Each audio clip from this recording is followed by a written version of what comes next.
It's my great pleasure, I'm Harold Evans, to introduce our speakers, and I'll go from left to right. Warren Meck, Professor of the Department of Psychology and Neuroscience at Duke University. He's an internationally recognized expert on timing and time perception. He studies how the electrical activity of neurons give rise to a sense of time in all of us.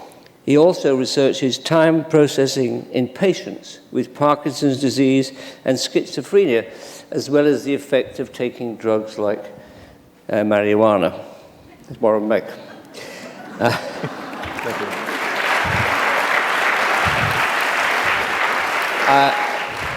you. He's off his medication tonight. So.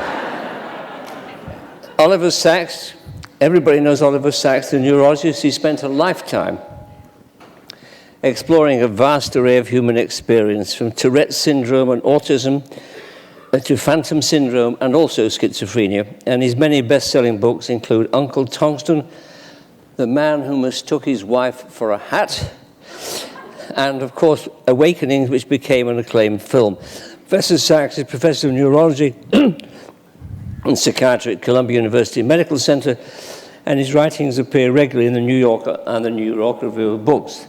Professor Sacks.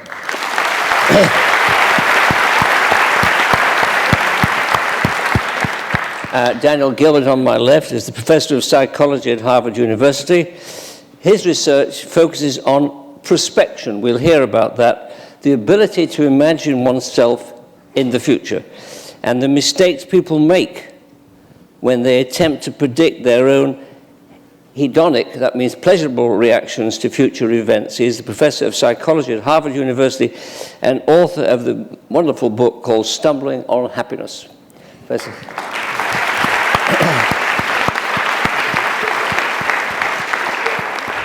Now I want to thank our participants for their lively answers tonight, and I want to thank you for being a fabulous audience. Good night.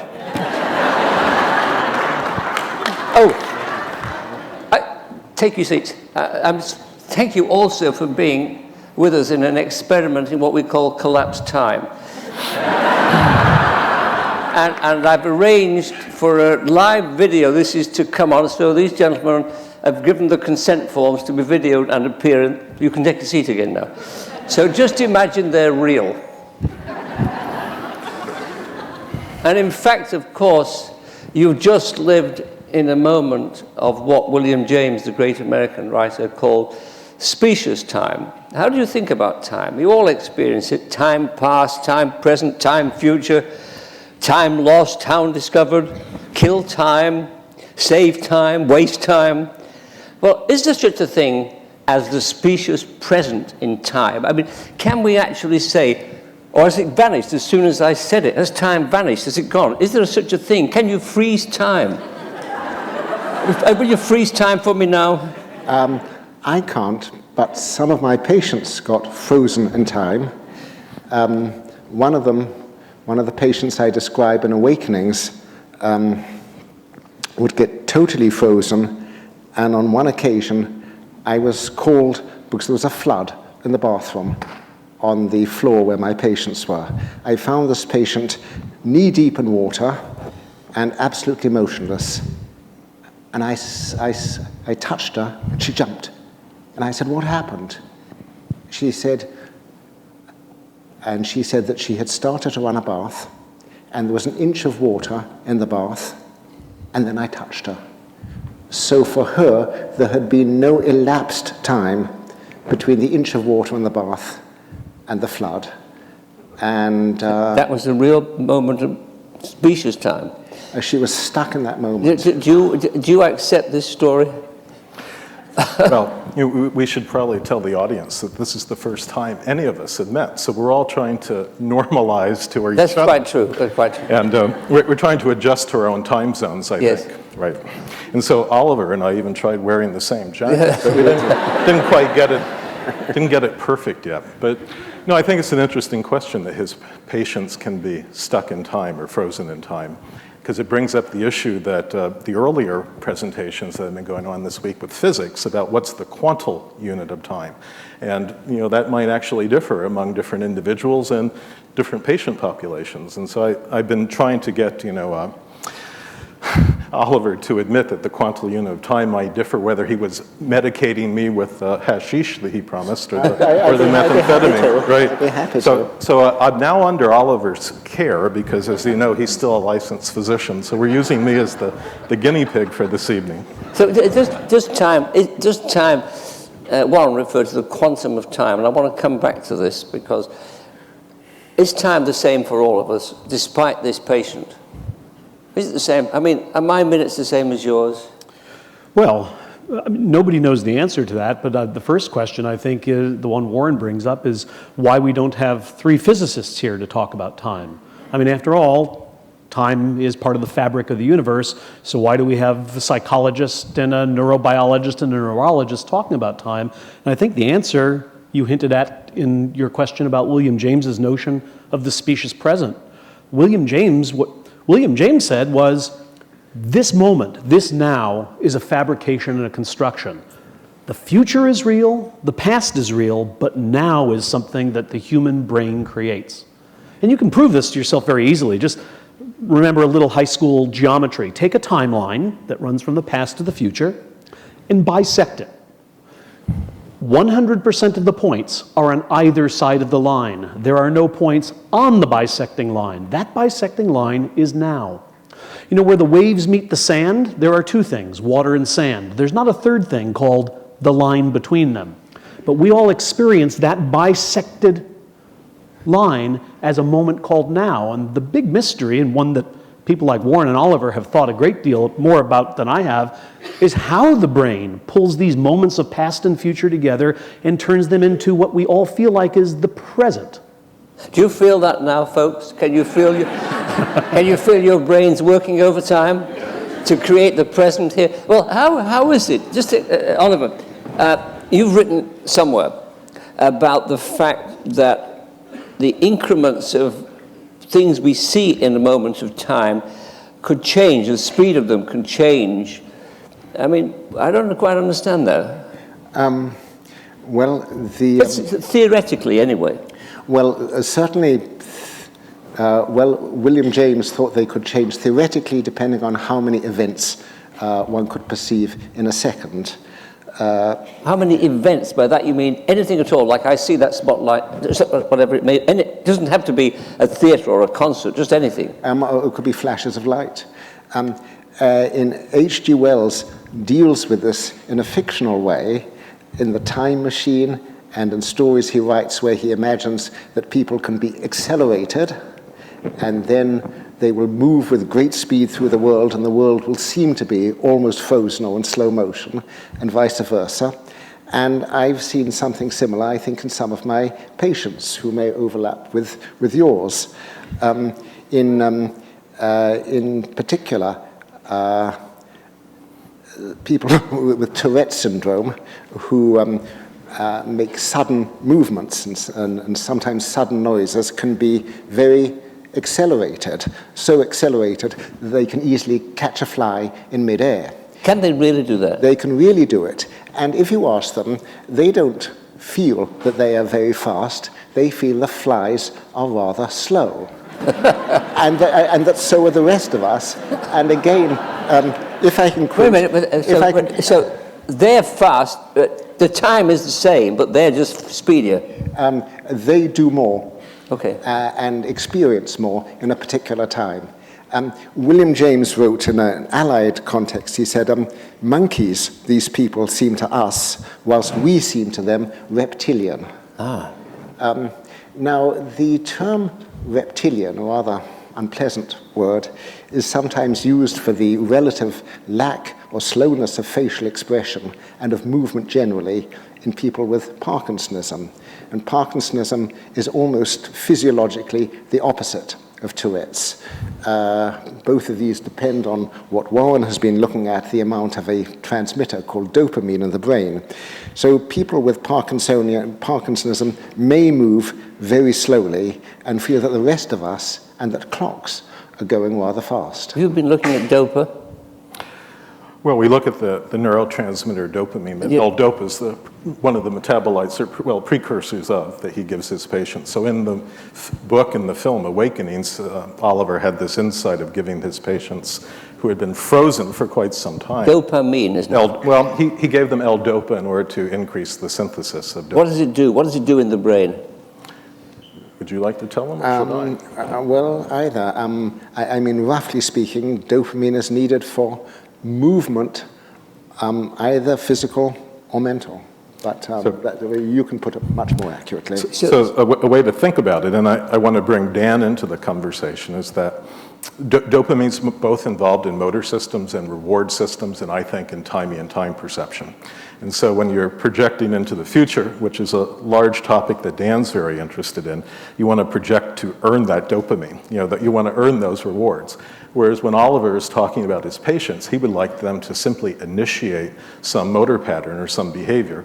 And what I'd like them to do is to actually time that behavior and to appreciate the duration, and to use the ratios of those durations to guide their behavior. Like, jazz musicians use a swing beat, and they try to do it in a 2-to-1 ratio. So I would argue that a Parkinson's patient can't produce a swing beat or has a deteriorated swing beat. But I would, try to argue for Dan and say they don't enjoy doing that swing beat so much, and they don't look forward to performing. But what I think we need to do is to say that this dopamine allows us to predict the future, anticipate the future in various ways. And Dan, if you could, jump in here with us and talk about, whether or not these people frozen in time have any future to project and what it means to project about the future.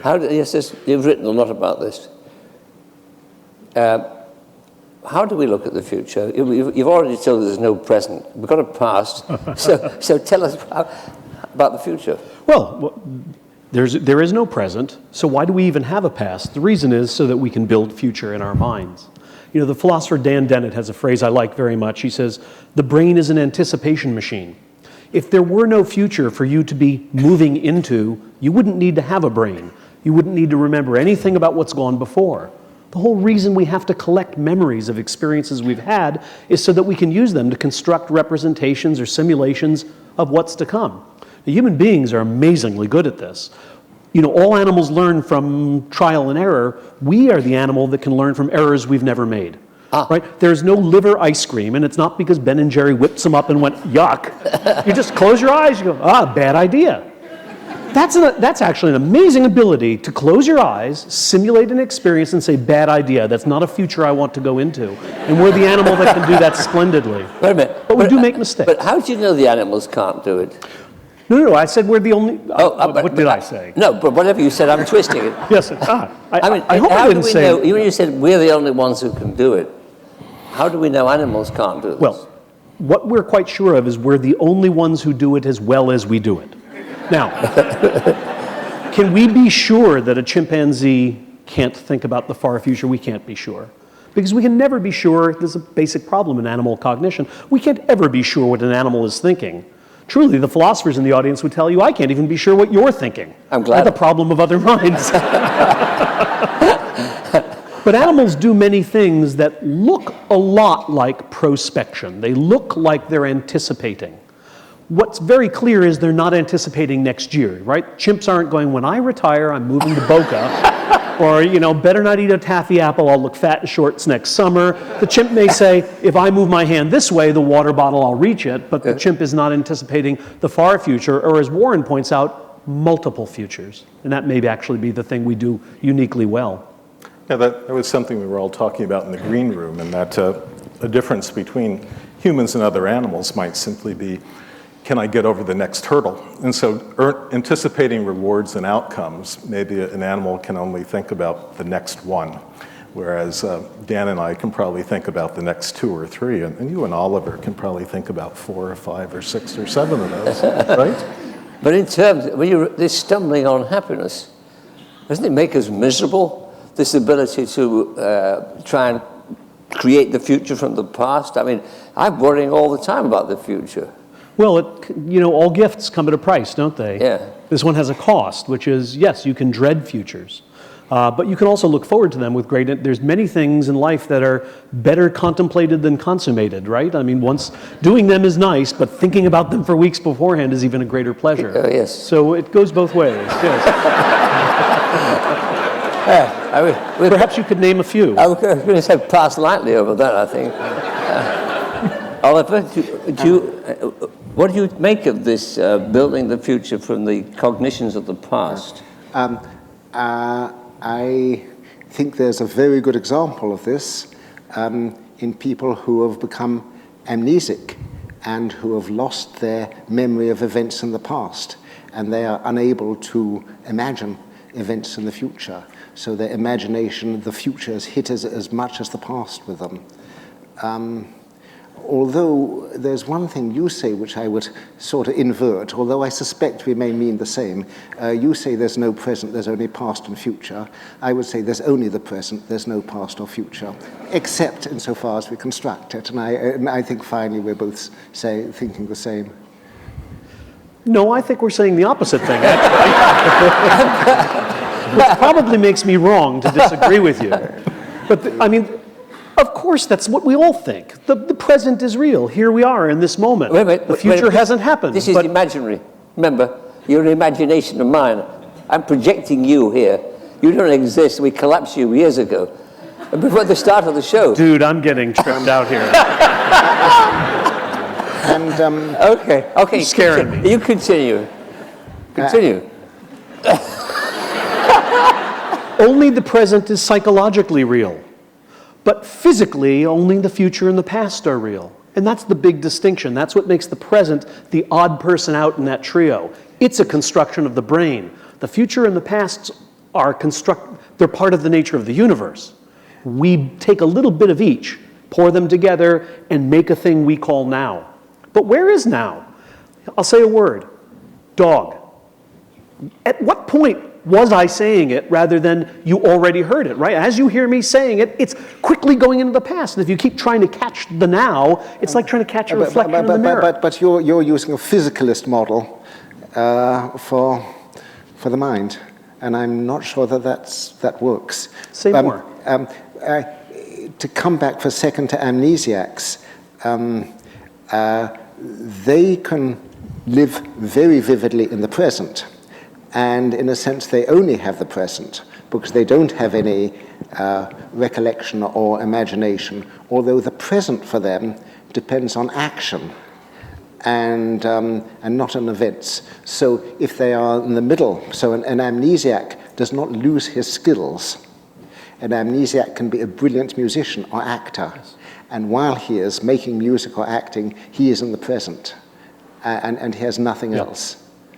But look, I think maybe the easiest way to say it is we all appreciate that the ability to close our eyes and think about the future is a miracle, that the ability to close our eyes and remember our 8th birthday is a miracle.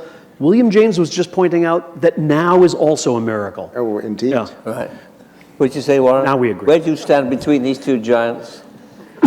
Well, okay. So I want to touch on something Oliver was just mentioning, that the present is all we really have, and that I would say that's true in the sense that the future has to be built on the past, that to simulate the future, as Dan would agree, I think, requires past understanding of contingencies and associations. And if those are lost, if all we're doing is processing things as they're coming in, if all I can remember is what you've said to me in the last 2.5 seconds, I can't really put that together into a mindset to think about how to generate this conversation and keep it going. So, right. So I'm trying to think down the road as we're talking how to fill the evening, how to teach the audience about time. But there's no way I can do that if I haven't somehow recorded, a foundation or a past. And so the patients with amnesia presumably have the present, but when they try to pass it into the past, into those structures, the baton is dropped. I mean, would you agree with that? Yeah, no, it's lost. Okay. Lost in 30 Well, what seconds. about lost time, which is because the whole audience has been reading Proust for several weeks, correct? Yes. We did give them that reading assignment, I think. So, time lost. Proust has a very interesting thing about there's something you've forgotten, and actually he gets a smell or he sees a cookie, a French cookie called a Madeleine, and a whole flood of things rush back to him. What is that? What's happening there? What's happening in the brain when that happens? I mean, they're not conscious of it, but it happens. What is it? Unconscious recollection, as it were. Well, again, that brings up, I mean, we tried to have these unconscious recollections in the green room just before this, and I love this idea that Dan and Oliver brought up about, replaying films in your head, and whether or not you do it in real time, and whether or not you can jump cut, and do various, things that this film editor can do. And so the interesting thing here is time travel in your mind, okay, to go back in the past and in the future. And that's something that just has run through our conversations prior to tonight, particularly with your interest in Proust and Oliver's interest in H.G. Wells and Dan's interest, in doing simulations for the future or neuroeconomics and things of that sort.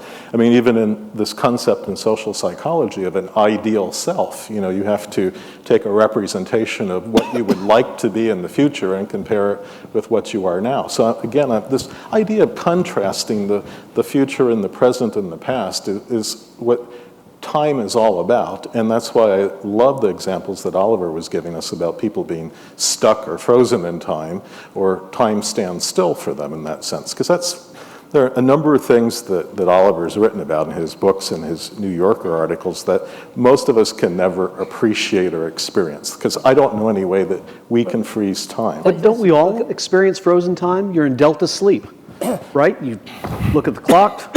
Oh my God, 5 hours passed. Time froze for you. Why is this? I'm failing to understand why this is unbelievable that somebody blacked out for a few minutes. But you don't have to black out. When you concentrate, when you're totally absorbed, Right. I think you don't notice. But the woman running the bath, would that be an apt description of her, that she basically blacked out without falling down?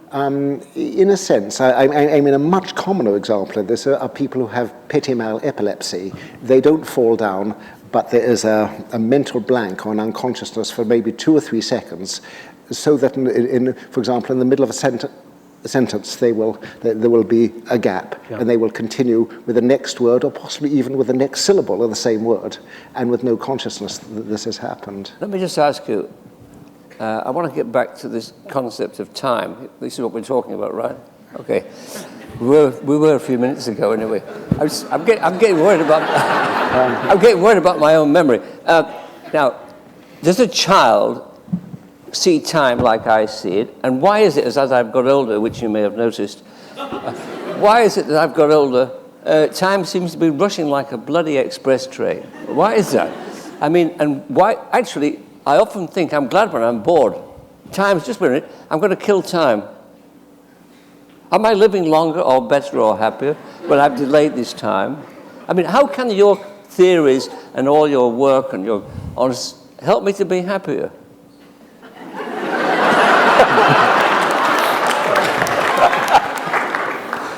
I thought we explained that to you. This is where the hashish comes in.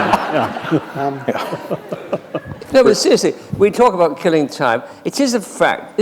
How do children see time? Do they see it differently from us, from me? Or do people as young as this audience see it differently from older people? And how do you explain this boredom factor and all that? What is happening when that's going on? Is anything changing in the brain? Well, when one's experienced more, there are fewer novelties. In that sense, the day is less full of adventure. But I don't know.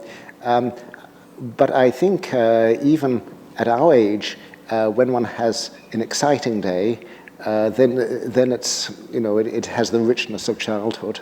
So you're going back to your quantum and all. So when you pack a lot of events into the day, it goes quickly, right? No, I think it seems wonderfully long. I think the apparent quickness goes with poverty of events. Really? Yeah. If you're very busy writing a piano concerto or whatever, and the lights come on, it's dark, you've not realized, you still think it's morning. Isn't that what I'm meaning? What's happening? But that's the opposite of boredom. That's the opposite of boredom. I know, if you get immersed in something, time flies. The trouble is it makes life shorter. No? Makes it seem shorter anyway. I would just say richer. Okay, Richard, sorry. I want to ask you all a question about this question of what happens in the brain when somebody faces, like if I suddenly pulled out a knife. Eek. What happens when you perceive danger and people say, my life stood still, I saw it all flash back? What's happening with time there? I want instant answers. Well, so we're going to give you a delayed reaction here. So let me go back and touch on the child development and then come back to the dagger that's coming out of my chest. That if we simply look at the psychophysics of time, okay, and by that I mean simply turning on a very simple stimulus that we might actually do for the audience later tonight if we're really pressed for time. But the idea is if you're just timing a simple light or a tone or how long I have my hand on Oliver's knee, that if you're looking at the psychophysics of that, children and adults don't differ that much in terms of how they scale those durations. But what the problem is that the children have trouble timing additional things, like things in background. I use this metaphor of the juggler, who first learns how to maybe just throw one ball up in the air and keep doing it with hands, then can add two, and eventually is using two hands and 6 or 7 balls. Think of each of those balls as a different time interval that's beginning with different onsets. They're asynchronously going, they have different temporal criteria. And so when you're talking about time, we're intentionally mixing up tonight the different temporal horizons. We're talking about the duration of how long I have my hand on Oliver's knee, how long the program is lasting, how long the day is going to last, how long the week, and so people are constantly juggling many time frames, if you will. And that's, again, I'm trying to bring the physics of this, the World Science Festival into this, and that's Einstein's theory of relativity is that at least a component of it is that the same absolute duration, let's say a 2-second duration, will be perceived as different in different temporal contexts. Okay, so it's sort of like, what's the ratio of this 2 seconds to the hour, the week, the year, the month, the century. And I would argue that we all have different reference points. And as we get older, we have multiple contexts, multiple reference points. So Oliver can look at the same, event duration, like how long tonight's event is lasting, and he might judge it relative to hundreds of other events that he's been at, or how long it took to write a book or make a film or something, whereas the child will just say, that was an awfully exciting 45 minutes we just spent there, or something like that. That sort. And so simple is somewhat easier to study. Okay, so you and I would prefer to study timing in children and small animals simply because you're dramatically simplifying the problem. That the problem with us talking tonight is that we have such a rich context that we're putting these time frames into in even literature that you've been bringing out so richly. That's right. You're absolutely right. When you're a father or a mother, you've often heard the cry, "When are we there? When are we there? Yes. When are we there? When are we there?" Now. You know as the driver of the car, because you've been through this way before, in fact, you're making very good time, but the child has no appreciation. So that figures, that works out correct for me. My father's 80, and he tells me, he says, "You think your 50s are going fast? Wait till you see your 60s, and then the 70s, they're over before you even shave." But I think that's all an illusion of memory, because when he and I watch a ball game together, he doesn't have the sense that the ball game went by quickly, right? His experience of small-scale time is the same as mine. It's when he looks back on his life that he has this sense that time is going very quickly. That's a very important distinction, I think, don't you? Well, my father had the opposite experience. Don't forget, Oliver Sacks got a knighthood for being a contrarian. Okay.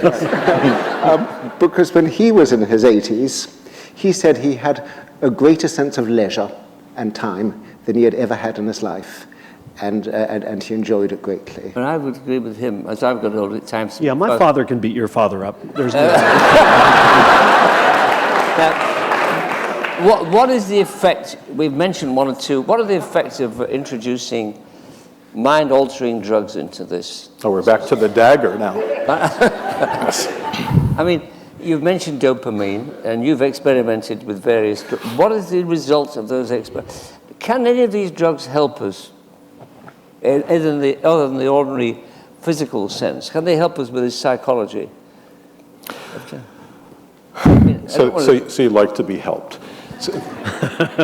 So in general, you could claim that a faster clock, okay, is going to help you perceive events more accurately because you can process them at higher rate. But if you don't want those events, you know, if the information you're getting is about your stock market portfolio dropping, you know, you probably want your clock to go really slow, okay, Yeah. and so that you're not really processing and absorbing all that information.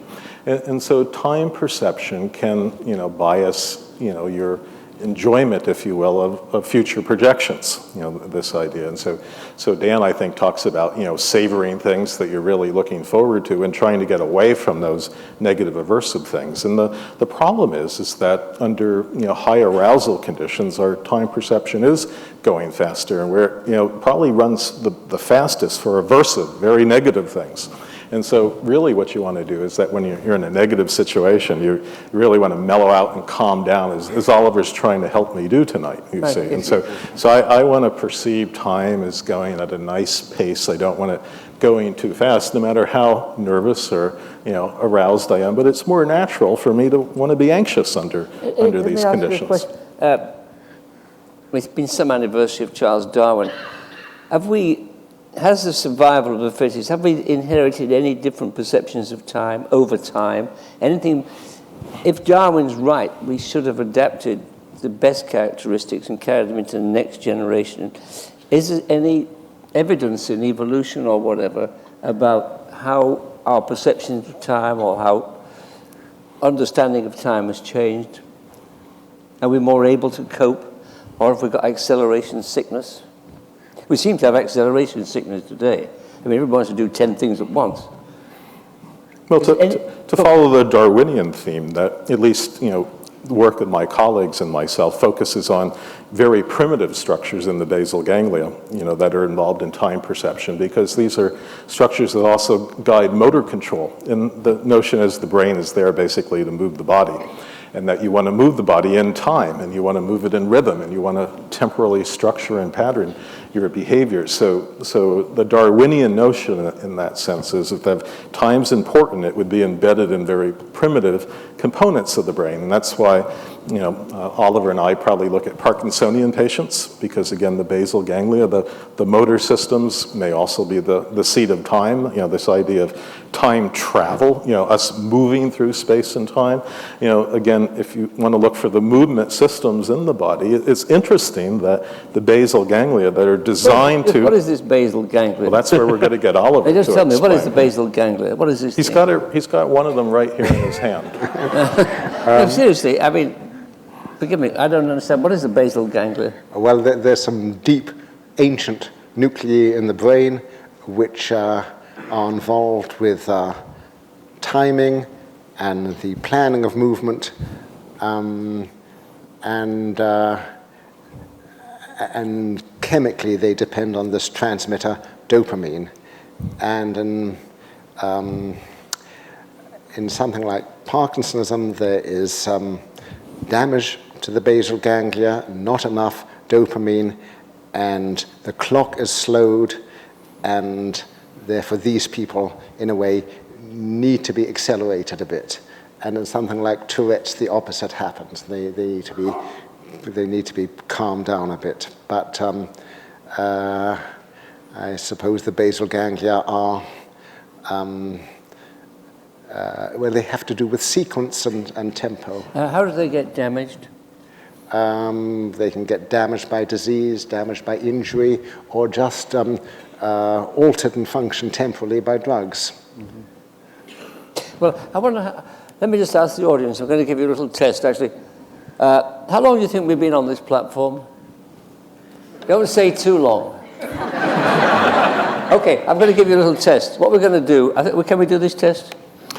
This was devised by Professor Meck. Okay. Perfectly modelled as a scientific experiment of the finest order. We're going to flash something.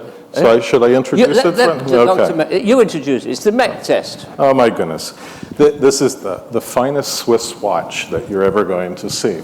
And we have a whole crew backstage that's just hanging on every word that we say. Do you remember what the key word was? Don't say it. Oh, okay. And I have to introduce this concept of this experiment, though. And so we think that we've talked long enough about time. We want you to experience a little bit of time. And so it's not uncommon to give subjects like yourselves or participants instructions like the following. So we're going to project for you a red square up on the screen. It's not going to say World Science Festival. It's going to be a very plain red square. And you're going to practice your best meditation techniques, and you're just going to feel that red square in the sense that Sir Harry and Oliver would want you to feel it. And we want you to feel the duration, because our technicians backstage will use their high-powered equipment to present this duration for a fixed amount of time, a target duration, and then it's going to turn blue briefly, okay? So the red square is going to be on for an amount of time that you're just going to feel and experience. Don't subdivide, don't count, don't use your watches, don't tap your foot, don't hum your favorite tune. And it's going to turn from red to blue momentarily, and then there's going to be a pause to let you recalibrate your clocks in your brain, and then it's going to repeat. Okay, the red's going to come on, and it's going to change to blue. And these are your 2 training trials. So you're going to be perfect subjects, and you're going to absorb this wonderful training experience where you're just feeling the duration of this red square. The 3rd trial is the test trial, and that's why we brought you here this evening. So the third trial, the red square comes on, and it just stays on for quite a long time, because the technicians backstage don't know how to program their computer to turn it off. So what you're going to do is you're going to vote, okay, just like the elections in Iran yesterday. You're going to raise your hand, okay? And you're going to vote for which temporal candidate you want. But the temporal candidate is that when do you think that red square should transition to blue? You know, like what time do you think we trained you in the first 2 trials? And you're just going to raise your hand, and we're going to have Harry and Oliver, to take a count up here. They have a stopwatch, and they're going to do everything. And it's a little hard to see you out there. We're squinting, but we're going to try to see your hands. But by the way, don't look at your watches. Don't look at your watch. This is a Boy Scout honor test. Yes, and we're going to categorize you into those of you who have fast clocks, slow clocks, and normal clocks. And depending upon which category you're in, you'll get a prescription from Oliver when you leave tonight. Do we need the house lights up? Do we need the house so we can see you better? No, if we leave the house lights up, they won't be able to... Okay. Okay, so see if I can remember the cue. All right. Cue the experiment, please. Remember, you're feeling this. You're just experiencing it. Good fun. It's going to be on for quite a while. And then it's going to change to blue, and that you're just feeling this red square come over you. It's overwhelming you. It's washing away all your cares and pains. Quite a while, right?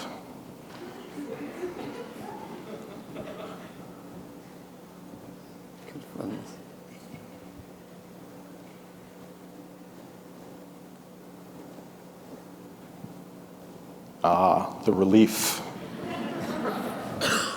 Now you're going to get a second trial. It's going to be the exact same duration. You're now very well practiced.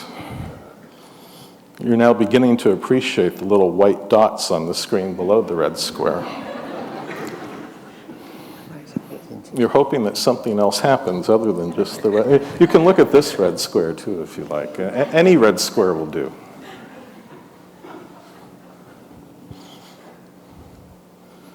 There is something very special about this time, though.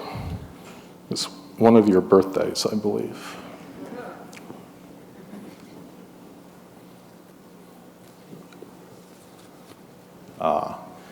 Now remember, this is the test trial. So when this comes on, you start your clocks and prepare to raise whatever hand you prefer. at the criterion time. And we're watching, their cameras recording your behavior here. So, and those of you who don't participate will not be left out of the room. Okay, begin the final trial.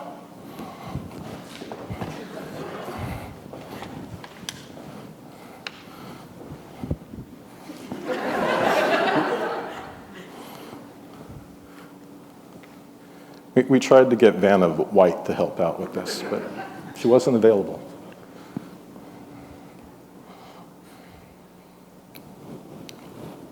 Did you raise a hand? No. Hey, you guys forgot this is when you're supposed to go to the restroom.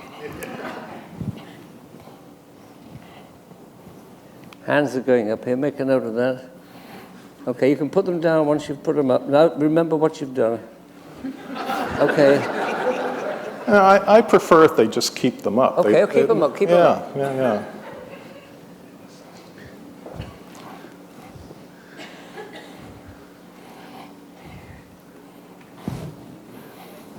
You get the late bloomers, I'll take the early risers. Okay.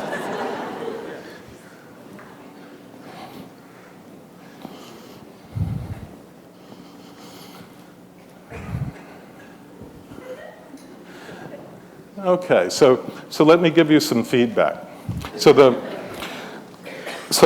from a neurobiologist's point of view, it doesn't really matter what the exact duration was. That we could entrain the median spiny neurons in your striatum, which is part of the basal ganglia that Oliver and I were talking about, to virtually any duration. And you would become incredibly precise in just a few other trials.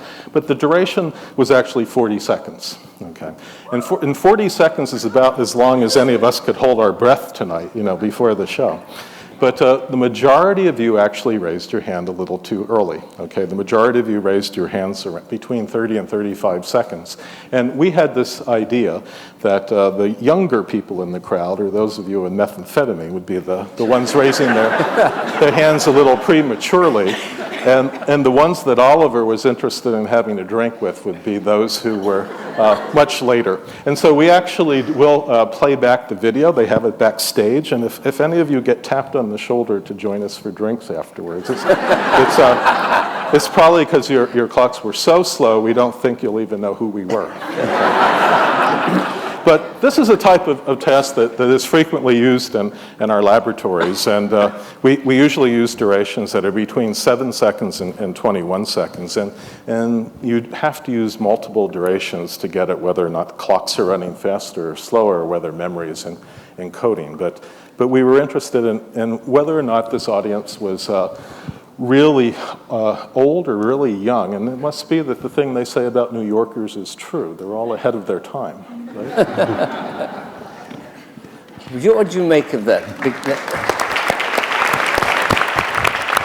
Thank you. Since we have the author of Stumbling on Happiness, in which time is absolutely essential, what do you make of that? Oh, I really enjoyed the red, much more than the blue. Yes. Well, Warren's very interested in the problems of how people time events that are ongoing. I'm really interested in the problem of how people time events that are about to happen. So here's something we've done in our lab many times. It's a very robust result, and you can try it. Go into a long hallway, stand there, and imagine walking to the end, and then imagine coming back. And hit the stopwatch when you're back in your imagination. Now do it for real. And at least in our experiments, virtually 100% of subjects do imaginary walking faster than they do real walking. They also do imaginary making peanut butter and jelly sandwiches faster. They go up and down stairs faster. Virtually everything we've tried, we get the effect in that direction. And there's a reason for this. Imagination leaves stuff out. Right? Imagination. If I ask you, imagine making a peanut butter and jelly sandwich, you go, well, I get the bread. Wait, you just missed an important thing of untying the twist tie, and the bread pulled a little bit. There's frictions in real life that we don't imagine. Imagination is ideal motion. It's frictionless. But imagination leaving things out is one of the primary reasons why our views of the future turn out to be wrong. Right? When we imagine almost anything, we leave out important details, and therefore our predictions about what will happen and how much we'll like it tend to be incorrect. I'm keeping you from jumping in, and I don't want to. I was thinking about, if you want a musical corridor, if you ask someone to imagine a piece of music. Now, people who are not expert musicians will do it too quickly because they leave things out. Those who are expert musicians will not do so. And I was interested that you warned the audience against using a tune to time it. Now, for good musicians, tunes can be incredibly accurate. And Galileo, for example, who was extremely musical and whose father was one of the inventors of the well-tempered scale, he would time the descent of objects down an inclined plane by singing. Singing was more accurate than any chronometer at a time. And I want to take up one other thing on the matter of music, because you talked about pulses. Yeah. You had suggested that someone with Parkinson's would have difficulty with complex drumming, something like that. As long as they weren't being medicated, right? Yeah, no. Well, I think interestingly, if someone is musical, music imposes its own tempo, whatever the situation is in the basal ganglia. So that in particular, I had one patient. Well, music can be therapeutic by driving them. Right. So I had one patient who was accelerated on one side of the body and retarded on the other side, and there was no medicine he could have. Fix both. Okay. However, he played the organ, and when he played the organ, he played it beautifully, and it modulated both sides. So I want to say that music can insist on its own tempo. Right, but we normally think of this internal clock as an internal metronome that's initiating and driving. Here you're using an example where an external metronome, like music, can help. No, I think music is much more than a metronome, because it's the phrasing of music. Got it. And there's time on many different scales. Right. But the imagination, as you say, leaves things out. So we should all be universally optimistic if we're thinking about the future. Well, no, I don't think so necessarily, but we do a fair look. I've spent 15 years studying the errors people make when they think about the future, and before you talk about the errors, you first have to tip your hat to the very fact we can. It's like a marriage. Before you get into the criticism, one compliment. So the compliment is, it's amazing how well we can think about the future. With that said, we're like a marriage. We're not perfect. We make mistakes. And we're starting to understand what these mistakes are. They're quite systematic, and many of them come from imagination leaving out certain details. So if you ask somebody, how much would you enjoy going to getting free tickets to see U2 6 months from now? Like, wow, that would be really great. You're not thinking about parking. You're not thinking about the other things you might have to do. You're not thinking about who you're going to take and will you have dinner first or after. All these little details that aren't part of imagination will be part of your real experience. That's why we have so much trouble projecting ourselves into the future and figuring out how we'll feel. Why doesn't memory, remember all those things from the past? Why does memory fail us there? Well, it's not that it fails. I mean, look, if imagination included every detail, as soon as I said something like, how would you like going to Chicago? Wait, I'm looking for my suitcase. Wait, I'm still looking, right? I mean, you'd be permanently sidelined. The beauty of imagination is we can imagine long episodes in just an instant because we're leaving so much out. So it's a nice heuristic device. The problem is the things that it's leaving out are sometimes very, very important. So this is how you stumble into happiness? On. Sorry. Yeah, very important difference. Okay. What do you say? Oliver, are you convinced by that? Does it convince you? Or have you got a patient somewhere who's got different symptoms? No. I'd go along with this, that imagination and prospection has to simplify and idealize. Is this, come back to where we began almost, which is with children. Is this all a learned thing then? So that children have no concept of this that we have? It's all learned. It's not inherited. We don't inherit this stuff. Well, you don't have to be given basal ganglia. I mean, they come with the package. So it's very likely we have a basic sense of time that's part of our biology. Does our experience in a culture Does our experience in the world change our sense of time? Yes, of course, it can have some effect. You work a lot with animals. I mean, sorry. What can you tell us about a study of animals like cats, birds, whatever, from the way the brain works in those creatures? Well, let me try to put this in perspective. So the reason why we would use animals is to do more invasive, techniques, but also to do genetic modifications. And so we'd like to make Parkinsonian mice, by knocking out a Parkin gene or affecting the dopamine system. And so I'm going to try to pull this together by thinking about some of the things that Oliver, has been talking about, and that he's, extremely interested, I think, in the brain perceiving events as going faster or slower. And although we joked about, me trying to help you out, with this, it's much more easier to do this in animals. And so animals have a sense of time that I think is actually very similar to humans. And what I mean by that is they use something called the scalar property, and the scalar property allows you to project into the future. So let's take, Dan's notion that if he was, trying to have somebody project a day, a week, or a year away, what the scalar property means is that your sense of that time interval, that there's going to be variability in it. Your accuracy of being able to estimate, like how far in the future that year, month, week, or day is going to grow proportional to the interval that you're trying to estimate. So the reason why humans might be actually kind of crappy about planning things further into the future is that their time sense, although it may be linear, the variability associated with it, grows proportionally, which, in our field, the jargon would be to call that Weber's law, And so Weber's law has this effect of essentially making time telescope in a sense, that the further away it is, the harder it is to appreciate and value, which might actually then get back to why you do temporal discounting. That, again, a notion that Dan's been talking about, like, why am I not so interested in seeing... Just explain that term, temporal discounting. Well, let's get the man to explain temporal discounting. Sorry, I passed out briefly. Yes.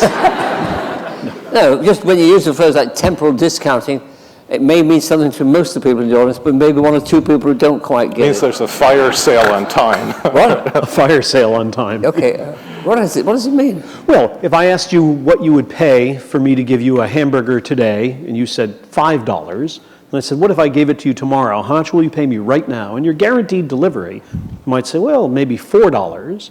And we keep going like this through time. Right.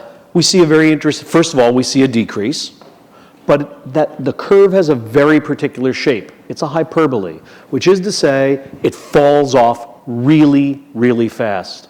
90% of the distance between $5 and 0 will occur in the first 24 hours. Right. That's time discounting.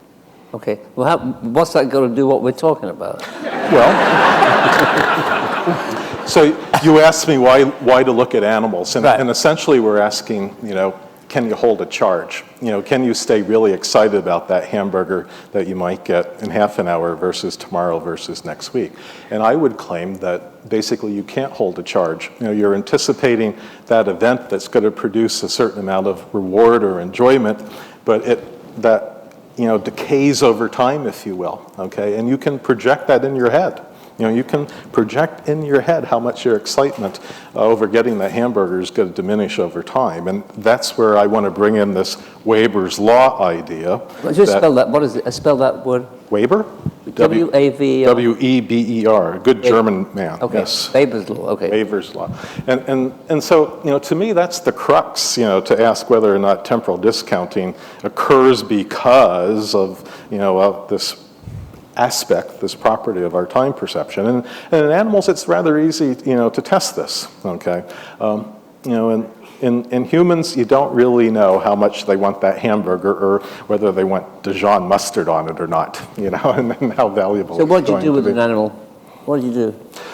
Well, again, animals are usually motivated to, if they're monkeys, they're working for juice rewards, which they really love. If they're, a rat, or a pigeon, they're working for, food pellets or food reward. You can actually have them self-administer drugs. Okay, so all the drugs that I've been, loosely referring to tonight, that are dopaminergic drugs, so amphetamine or cocaine, et cetera, you can actually administer them, IV, okay, to the animal, and they get a little bit of drug reward every time they make a temporal estimate. And so the idea is that you're controlling the rewards, you're controlling the time, and you're controlling how much they have to work for it, okay? And so control is what time is all about, to try to understand these trade-offs that Dan and I have been talking about. Well, you can demonstrate this telescoping thing very easily. If I said to you, I'll give you $20 today or $30 if you wait a month, most people say, I'd rather have the 20 today. But if I say, I'll give you $20 next year or $30 in 1 year plus a month, you say, well, I'd rather have $30 in 13 months rather than 20 in 12. Why are you willing to wait a month when it's a year from now? Right. The answer is a month a year from now is about that big. Right? A month now is forever and ever. That's the telescoping of time that causes you to make these irrational, at least in the eyes of economists, irrational decisions. Okay. Donovan? I'd like to bring up something which hasn't been touched on, but it may be in your line, Daniel, with regard to the imagination of time. One of the huge challenges in the 19th century was when geologists and biologists, Lyell and Darwin, started speaking in terms of millions and hundreds of millions of years and not of the biblical 6,000 years or whatever.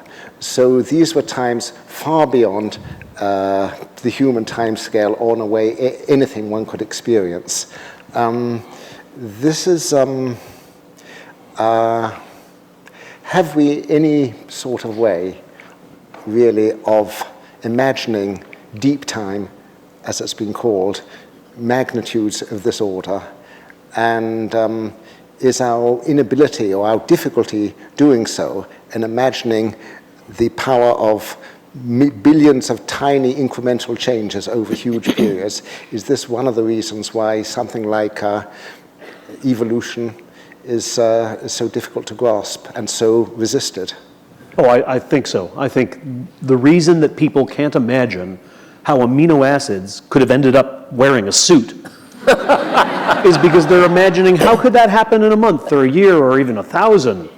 When you think about the staggering number of moments that are available for that transition, it's not really that hard to imagine it happening. So I do think that this inability to imagine that happening is simply an inability to imagine sheer number of moments. It's the same reason why people say, how could brain cells, just some little cells swapping electrical signals, add up to consciousness? The answer is, there's so friggin' many of them. And you can't imagine how many. If I name the number, it's 100 billion. Billions. Well, but what does that mean? I could have said 2 billion and you wouldn't have known the difference. No, I might, actually. Well, you would have. Not him. He's barely listening. Does that answer the point? Yeah. Why is it on this tack that I can remember very vividly something 30, 40 years ago, and I can't remember where I put my cell phone tonight? Why is this variable? The time distance seems to not have any relation. Memory seems to be absolutely clueless about the difference. There seems to be no quotient for the time period you can remember. That's what I'm saying. Am I right? Am I wrong? Am I wrong? Okay, so again, probably we want to simplify this, and we talk a number of different dimensions. One is primacy versus recency.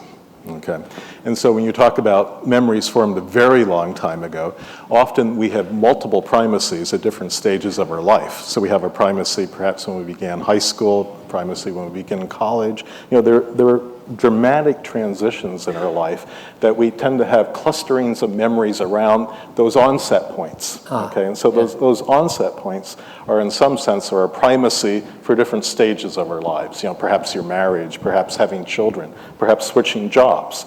And so in my mind, they're primacies for events. And so when you argue that you remember things a long time ago very well, I'm hoping it was like when you learned to play ping pong, as you were telling us about, or you were in the military, like very important transitions in your life. Whereas where you put your cell phone's not that big of a transition. You probably don't even I don't remember when I first got my first cell phone. telephone. Right. But if that was a big event for me, then maybe I would, code that, quite well. And then there's recency.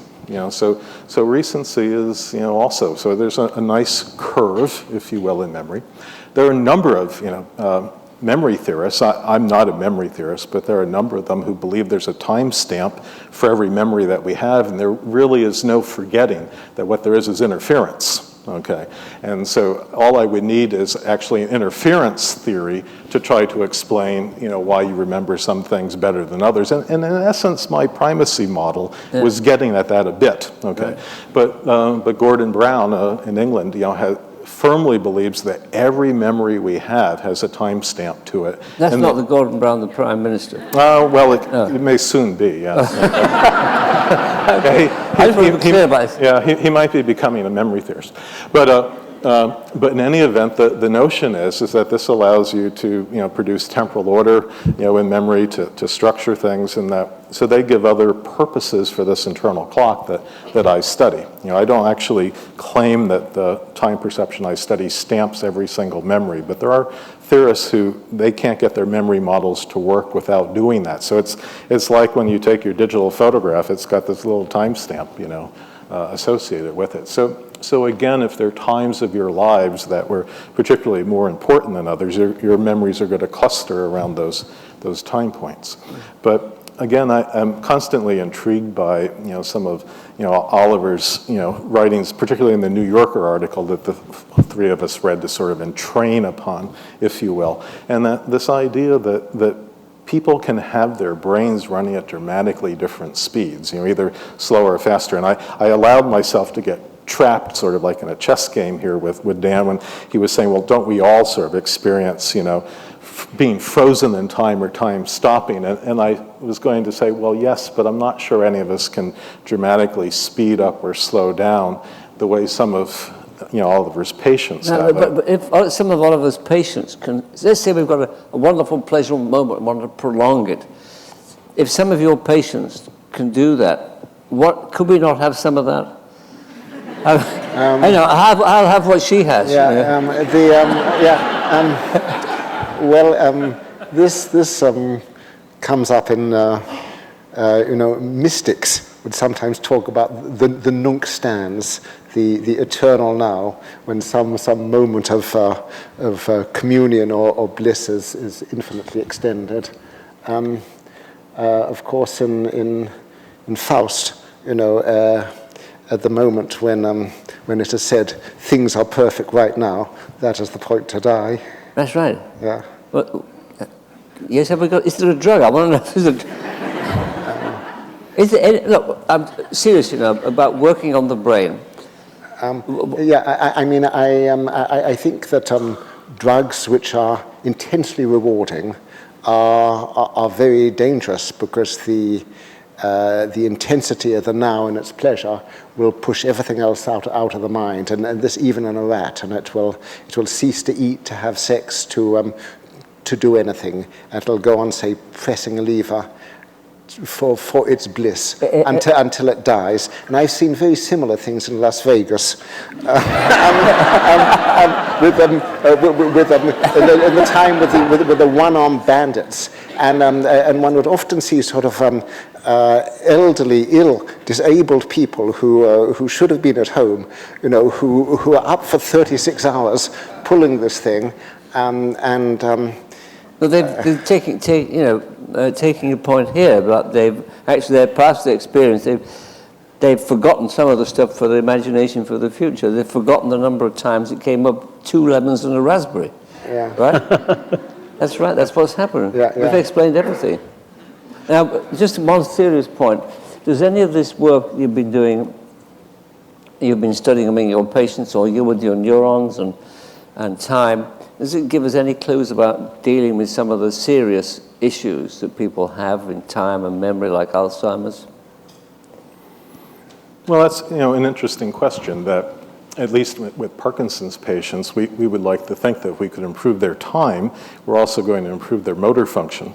Now, Alzheimer's, isn't normally thought of as a motor or a timing problem, but if we're back to my notion that memory again gets time-stamped, and maybe an Alzheimer's patient is losing track of their memories because they can't sort them in time, that one could argue that improving timing and time perception in the range of seconds to minutes. Okay, so remember, I always have to ground myself into what durations I'm interested in. I could be interested in millisecond durations, seconds to minutes, weeks, years, months, et cetera. I'm particularly interested in seconds to minutes. And so I would argue if I could improve the temporal communication between neurons in the seconds to minutes range, I could improve memory, even if it's being attacked by Alzheimer's disease, and I could improve motor control in Parkinson's patients, even if it's being attacked by that neurotoxic disease. But none of these things cure the disease. Basically, I'm providing the therapy or treatment that tries to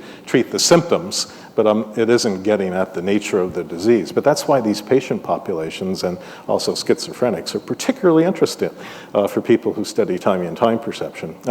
But back to, as you get a sense, we have this, Oliver and I have this resistance of telling you what's the perfect drug for the audience to go home and try, because, at least Oliver is restricted by his medical oath to not be encouraging people to do this. But again, in his New Yorker piece, he discusses quite a few different drugs that people could experience. And one of them was the hippie who thought it took forever for that jet airplane to fly over San Francisco that you were sort of telling us. Would you like to tell us any other ones? No, well, certainly when people are on cannabis or whatever, a sentence may seem to be infinitely long, or walking down a passage. Like the one that I was just saying. But there's a book on hallucinations by Cohen, which describes two stoned hippies in a park in San Francisco, and a jet zooms overhead and is gone in a fraction of a second, and one of them said, "Man, that thing took forever," or something like that. Well, I tell you what, this didn't take forever, but I think we've had our time, and I want to thank you, and this time it's for real. We are closing now, and seriously, in this town, I want to thank Warren Meck, My pleasure. Oliver Sacks, and Daniel Gilbert for their spectacular answers here tonight. I think we all have a better understanding of time, and thank you for giving us your time. Good night.